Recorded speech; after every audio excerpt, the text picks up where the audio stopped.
Tercera práctica de la primera fase, necrosis y apoptosis. El primer caso corresponde a necrosis coagulativa en un hepatocarcinoma. Observamos primero en este campo tejido hepático normal, trabéculas hepáticas, sinusoides hepáticos. Pasamos a ver ahora el hepatocarcinoma viable. Este tejido no está necrótico, sino está viable. Podemos reconocer sin problemas los núcleos. Están bien delimitados, la coloración es normal. Las células hepáticas se disponen en trabéculas.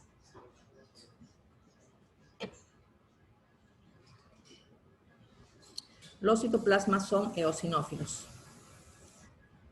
Vamos a observar ahora campos en los que se observa este mismo hepatocarcinoma, pero con necrosis coagulativa. Tenemos que recordar que la necrosis coagulativa generalmente es consecuencia de la muerte de un tejido debido a isquemia, es decir, a una deficiencia en la circulación. Se trata, por lo tanto, de una necrosis coagulativa de un tumor, el caso que estoy presentando ahora.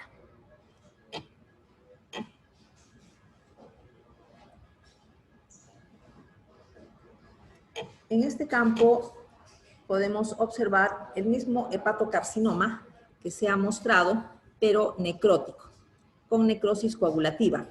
En la necrosis coagulativa se conserva la morfología del tejido por algunos días. Se puede reconocer todavía la forma de las células, pero los núcleos han perdido su basofilia. Se ve todo como si tuviera un fondo eosinófilo. Algunos hepatocitos ya no tienen núcleo y otros tienen un núcleo con una coloración muy tenue. Este es un campo en el que se observa necrosis coagulativa del mismo hepatocarcinoma que se mostró. Voy a presentar ahora otros campos. Este otro campo también es de necrosis coagulativa. Hay un fondo eosinófilo, muchos de los hepatocitos tumorales no tienen núcleo. En otros sí se reconoce todavía el núcleo, pero este núcleo ha perdido su definición y ha perdido su basofilia. Otros campos en los que se observe también necrosis coagulativa.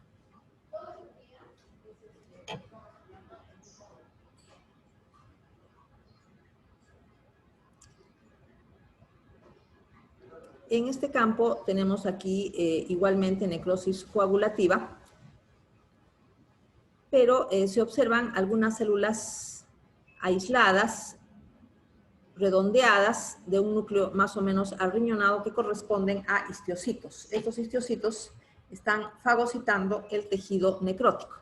Este es el tejido necrótico y estas células son histiocitos o macrófagos que están fagocitando los restos del tejido necrótico. Un último campo de tejido necrótico.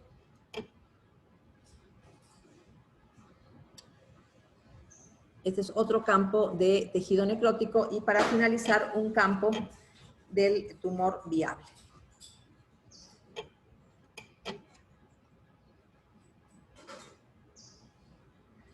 Este campo presenta tumor viable.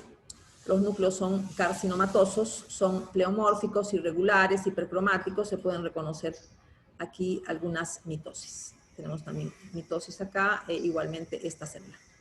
Segundo caso, necrosis licuefactiva. Se presenta como ejemplo de necrosis licuefactiva un caso de fascitis necrotizante. La fascitis necrotizante es una inflamación aguda de origen bacteriano. Las bacterias ingresan por la piel, pero la infección se disemina hacia el tejido celular subcutáneo y la fascia muscular. sea, una infección que se originó en la piel, se extiende de manera profunda. Tejido celular subcutáneo y la fascia muscular, y también puede llegar a producir necrosis del mismo músculo estriado de tipo esquelético. Podemos reconocer aquí piel normal, reconocemos epidermis.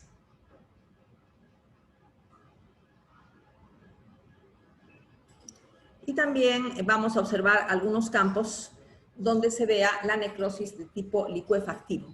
La necrosis licuefactiva generalmente es consecuencia de infecciones bacterianas o infecciones por hongos.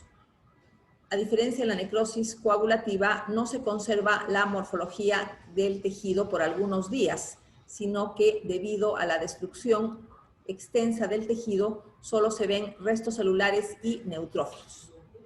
Vamos a observar zonas que corresponden al tejido celular subcutáneo con necrosis de tipo licuefactivo.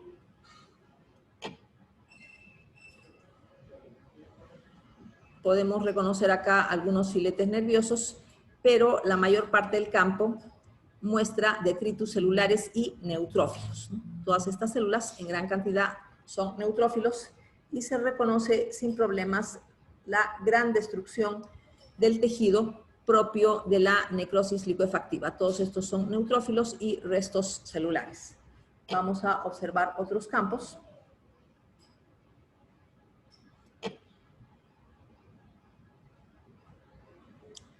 Tenemos otro campo con lo mismo, o sea, restos celulares, detritos celulares y gran cantidad de neutrófilos.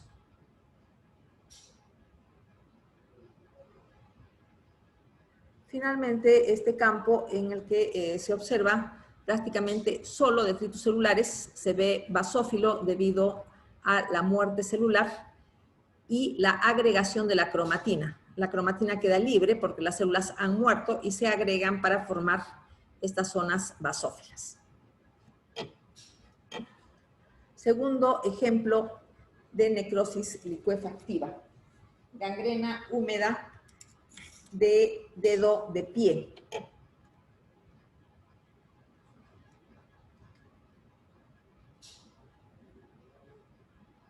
En este caso tenemos la definición de gangrena que, como podemos recordar, corresponde a la necrosis coagulativa de un miembro debido a isquemia, miembro superior o miembro inferior. En este caso, como es dedo del pie, corresponde a miembro inferior. Podemos reconocer acá la epidermis sin mucha alteración, pero también podemos reconocer la zona ulcerada que tiene una necrosis licuefactiva. Se trata de una gangrena húmeda que implica que la zona de necrosis coagulativa ha sufrido una infección bacteriana. Entonces tenemos una necrosis licuefactiva que se añade a la necrosis coagulativa. Inicialmente la necrosis fue coagulativa, o sea, fue una gangrena, necrosis coagulativa por isquemia, pero hubo una infección bacteriana secundaria, por lo que se añadió una necrosis licuefactiva. Entonces vamos a observar gran destrucción de los tejidos y gran cantidad de células tipo neutrófilo, tal como podemos ver en este aumento y en este otro aumento mayor. También se puede reconocer todas estas células como neutrófilos que dan lugar a la necrosis licuefactiva. Otros campos. En este campo podemos reconocer algo de tejido adiposo, pero con gran cantidad de neutrófilos.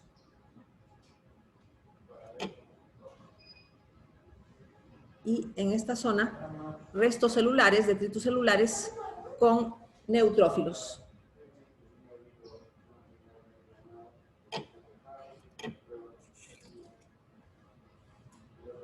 Tercer caso, tuberculosis ganglionaria. En esta lámina de tuberculosis ganglionar vamos a indicar el concepto de granulomas el concepto de células gigantes, el concepto de necrosis gaseosa. La necrosis gaseosa es un tipo particular de necrosis que es típico de la tuberculosis. La forma inflamatoria de la tuberculosis implica una reacción granulomatosa. Se trata de una inflamación granulomatosa. Empezamos observando granulomas. Tenemos, por ejemplo, este granuloma. La definición de granuloma es acúmulo redondeado de histiocitos que están aposicionados entre sí de tal manera que parecen un epitelio. Estos histiocitos están tan cerca unos de otros, tan apiñados unos con otros, que parecen un epitelio. Por eso a estos histiocitos que forman el granuloma se les llama histiocitos epitelioides. Tenemos acá un granuloma. Acúmulo redondeado de histiocitos epitelioides. Acá tenemos una célula gigante. Estos histiocitos epitelioides pueden fusionar sus membranas para dar lugar a células grandes de muchos núcleos, células gigantes multinucleadas, que pueden ser tipo cuerpo extraño o tipo Langhans. Otros granulomas.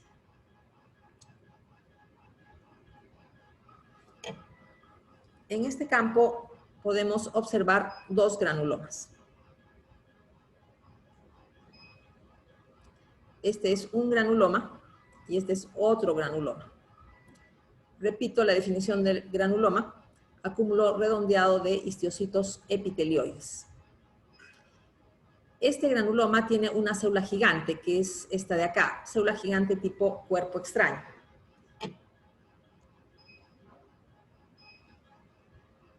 A mayor aumento podemos reconocer este granuloma. Esta parte de acá corresponde al otro granuloma que ya presenté. Y esta es una célula gigante tipo cuerpo extraño, consecuencia de la fusión de membranas de estos otros histiocitos epitelioides. Una célula gigante tipo cuerpo extraño tiene los núcleos dispuestos de manera dispersa en el citoplasma de la célula gigante. Voy a enfocar otros granulomas.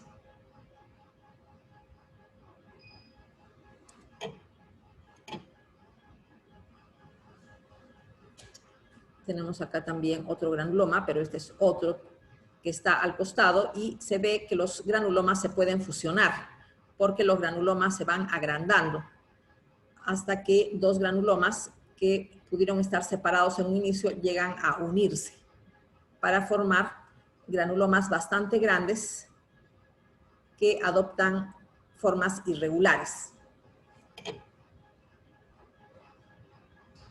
Célula gigante tipo cuerpo extraño también.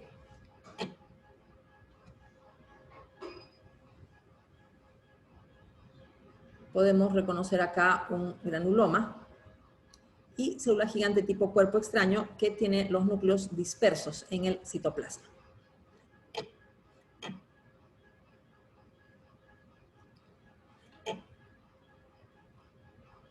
Voy a enfocar en más granulomas.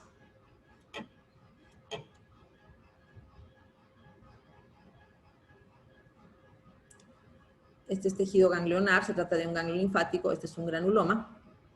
Este es otro granuloma bastante pequeñito. Otro granuloma pequeño que está al costado de este otro granuloma más grande. A mayor aumento se puede distinguir los histiocitos epitelioides. Cada una de estas células es un histiocito. Fíjense que los histiocitos están cerca unos de otros. Están muy juntos, muy aposicionados, como apiñados, por eso se les llama células epitelioides.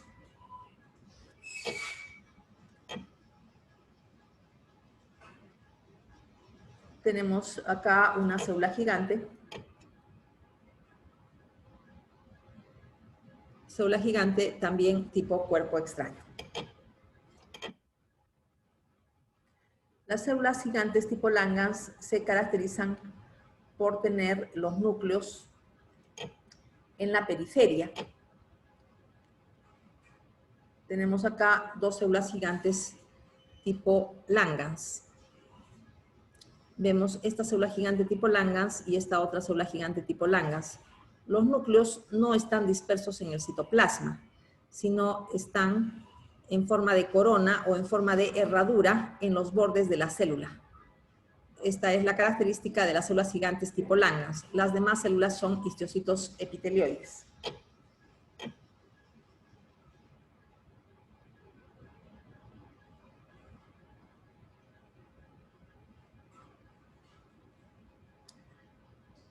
Vamos a observar ahora la necrosis caseosa.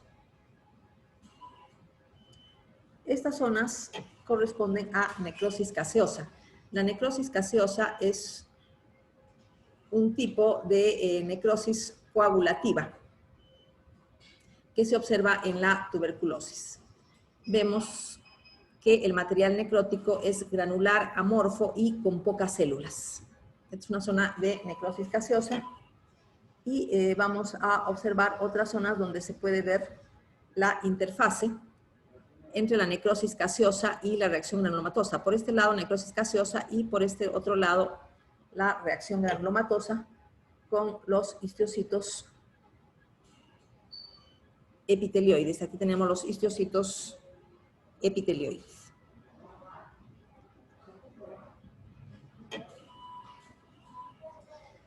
El siguiente caso corresponde a tuberculosis peritoneal.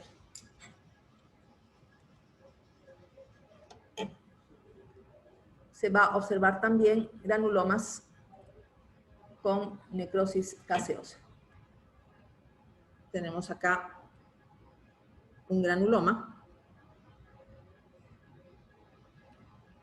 Tenemos acá un granuloma que vendría a ser todo esto y la necrosis gaseosa es solamente esta parte. En esta zona están los histocitos epitelioides. Entonces, la zona de necrosis gaseosa sería esta parte y a este nivel estarían los histocitos epitelioides. Nuevamente, necrosis gaseosa y aquí los histocitos epitelioides. En este campo podemos ver un granuloma. Solamente esto, un granuloma.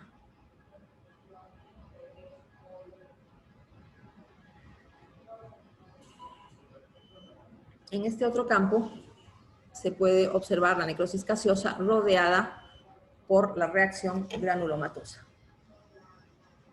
Necrosis gaseosa y los histocitos epitelioides a este nivel, más aumento.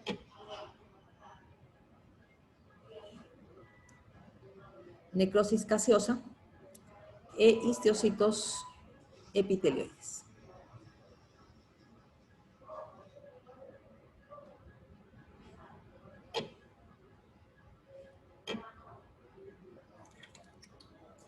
Sexto caso, necrosis enzimática del tejido adiposo peritoneal en un caso de pancreatitis aguda.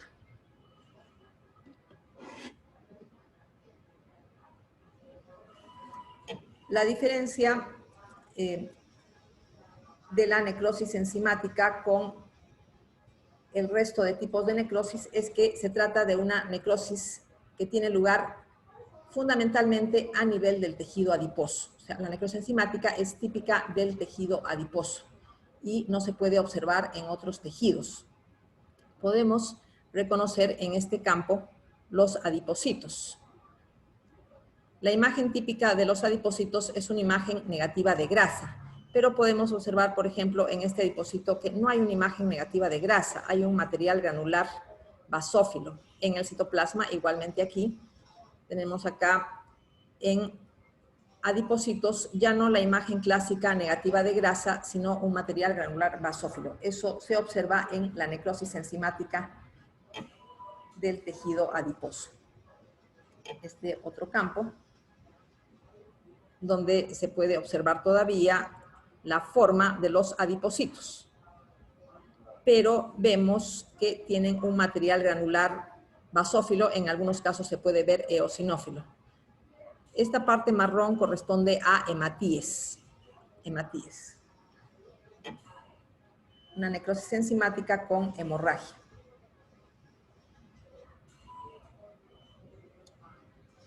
otros campos de necrosis enzimática del tejido adiposo. Se puede reconocer también la forma de los adipocitos, pero los citoplasmas no tienen la imagen negativa de grasa, sino este material granular. El último campo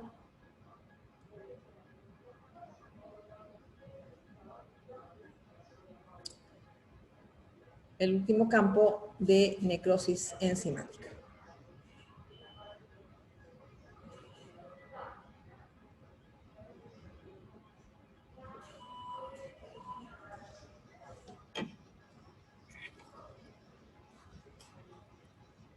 Séptimo campo, apoptosis de queratinocitos en el epitelio escamoso.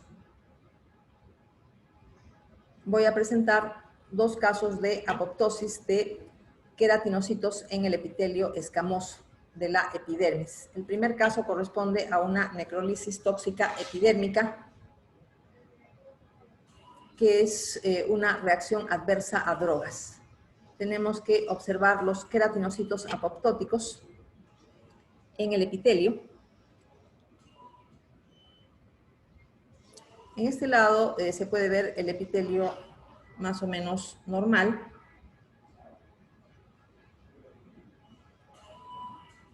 Pero en este otro campo ya observamos estos queratinocitos que se ven redondeados, muy eosinófilos, y el núcleo no es visible. No se puede identificar el núcleo como se puede identificar, por ejemplo, en esta célula. Este es un queratinocito apoptótico, aquí también, igualmente acá. Ya no tienen núcleo y se ve como un cuerpo redondeado, eosinófilo y encogido. Se ve inclusive separado del resto del epitelio. Este es uno de los campos.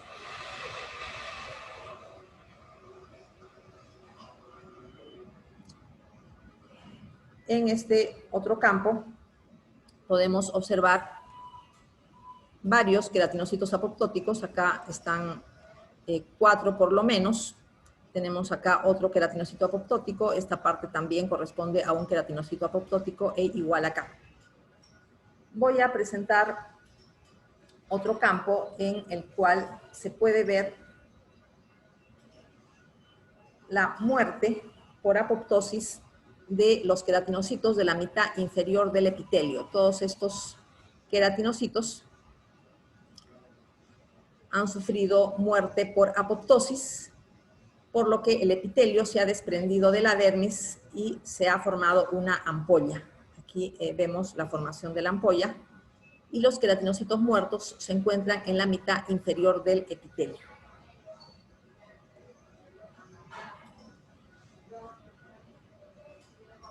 En este otro campo se ve igual, queratinocitos muertos en la mitad inferior del epitelio, y este lado, la dermis, se ve la separación, hay hematíes, se ve la formación de ampolla, de una ampolla.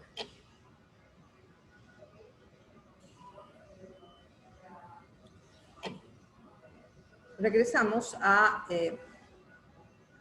otro campo del epitelio donde podemos reconocer, por ejemplo, este queratinocito apoptótico. Acá hay algunos que están juntos. Tenemos también acá queratinocitos apoptóticos.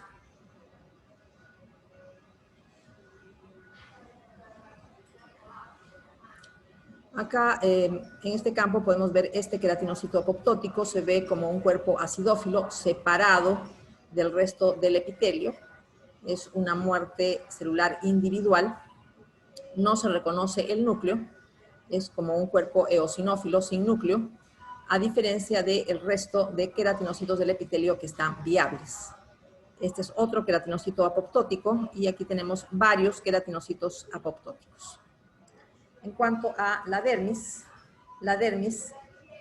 tiene un infiltrado inflamatorio mixto con neutrófilos y linfocitos alrededor de los vasos. El segundo caso de apoptosis, que corresponde a la octava lámina o al octavo caso de esta práctica, se trata también de apoptosis de queratinocitos en el epitelio escamoso de la piel. El diagnóstico es eritema pigmentado fijo. Observamos el epitelio escamoso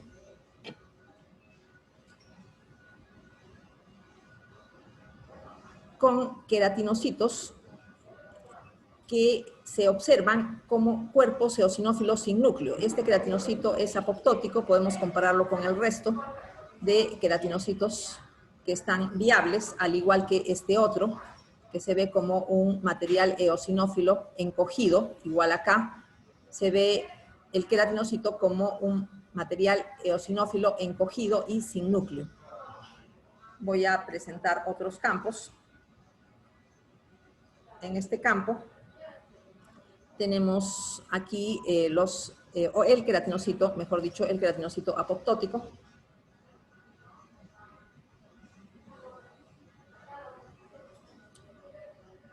En este otro campo tenemos este queratinocito apoptótico y este también, cuerpos eosinófilos sin núcleo, separados del resto del epitelio.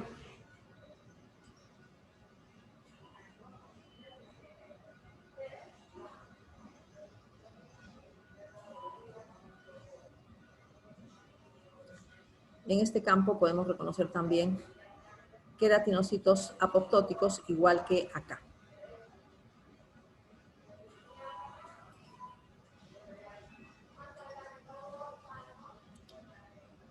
En este campo, 3 queratinocitos apoptóticos. Y acá también, por este lado, podemos observar 2 queratinocitos apoptóticos. En la dermis, lo que podemos encontrar, en este caso de eritema pigmentado fijo, que es una reacción adversa a drogas, es melanófagos, o sea, histocitos que han fagocitado melanina, melanófagos.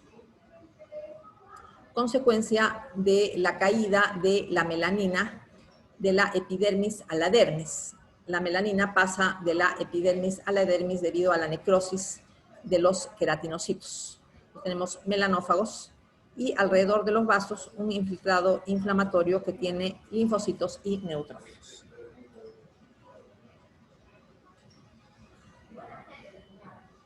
Tenemos esta zona de la dermis, podemos reconocer acá un acúmulo de melanina en el citoplasma de un macrófago, melanófago, vaso sanguíneo, también vaso sanguíneo, con un infiltrado inflamatorio linfocitario y neutrófilo perivascular.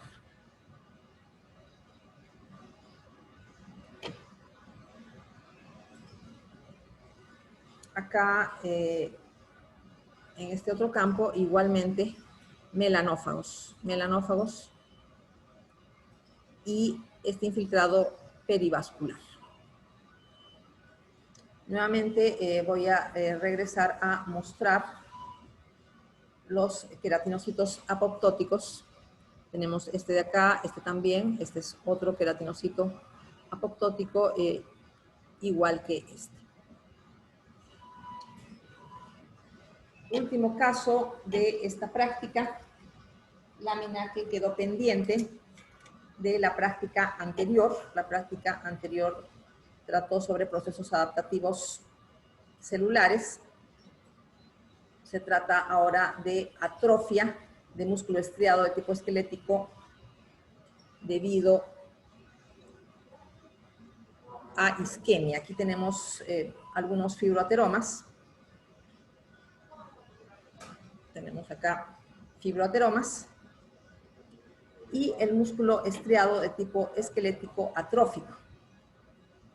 Se puede observar adelgazamiento de las fibras están separadas entre sí, formas irregulares de las fibras, y entre las fibras tenemos tejido conjuntivo. Hay fibrosis entre las fibras musculares estriadas de tipo esquelético, lo que se puede observar en la atrofia. Tenemos mayor aumento, fibras musculares estriadas de tipo esquelético, los núcleos en la periferia, pero están adelgazadas y están separadas entre sí, y entre fibra y fibra tenemos tejido conjuntivo debido a la atrofia. Otros campos donde se puede observar atrofia. Tenemos este campo. En este campo también se puede observar las fibras musculares estriadas de tipo esquelético con atrofia, adelgazadas, con ondulaciones de formas irregulares y separadas por tejido conjuntivo. Se puede ver la separación de las fibras con tejido conjuntivo entre ellas, y la fibrosis entre las fibras es consecuencia de la atrofia. Finalización de la tercera práctica de la primera fase.